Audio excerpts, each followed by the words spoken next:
ഓണക്കാലമാണ്. നമുക്ക് ഭക്ഷ്യവകുപ്പിൽ തന്നെ തുടങ്ങാം. ഓണം ലക്ഷ്യമിട്ടുകൊണ്ട് 3 മാസത്തിന് മുമ്പ് തന്നെ ഭക്ഷ്യവകുപ്പിൻ്റെ വിവിധ തലങ്ങളിലുള്ള പ്രവർത്തനങ്ങൾ കൂടുതൽ ഊർജിതമാക്കാനുള്ള നടപടിയിലേക്ക് നീങ്ങുകയുണ്ടായി.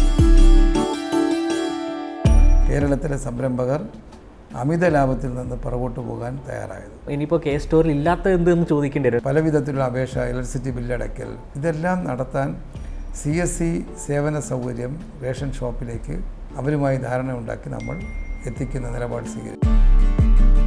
ഒരു കുടുംബം ഒരു ലൈസൻസിക്ക് മാന്യമായിട്ടുള്ളൊരു ജീവിതം ഇതിലൂടെ നമുക്ക് മുന്നോട്ട് കൊണ്ടുപോകാൻ കഴിയുന്ന അവസ്ഥ. കഴിഞ്ഞ 4 വർഷ ഭരണത്തിൽ താങ്കൾ ചുമതലയേറ്റ സമയത്ത് പ്രതീക്ഷിക്കുന്ന തരത്തിലേക്ക് കാര്യങ്ങൾ നടപ്പിലാക്കാൻ കഴിഞ്ഞിട്ടുണ്ട്. ഇനി എന്തെങ്കിലും സ്വപ്നങ്ങൾ ബാക്കിയുണ്ടോ വകുപ്പിൽ നടപ്പിലാക്കാൻ? ഒരുപാട് പ്രതീക്ഷകളുണ്ട്. പക്ഷേ ഗവൺമെൻറ്റിൻ്റെ സാമ്പത്തിക അവസ്ഥ നമുക്ക് സബ്സിഡിയും സൗജന്യങ്ങളും അധികം നൽകാൻ കഴിയാത്ത സ്ഥിതിയാണ്. നമ്മൾ മുഖ്യമന്ത്രിയെ പലപ്പോഴും പ്രതിപക്ഷം ഒരു വില്ലനായി ചിത്രീകരിക്കാൻ ശ്രമിക്കാറുണ്ട്. താങ്കൾ ശ്രദ്ധിച്ചിട്ടുണ്ടോ?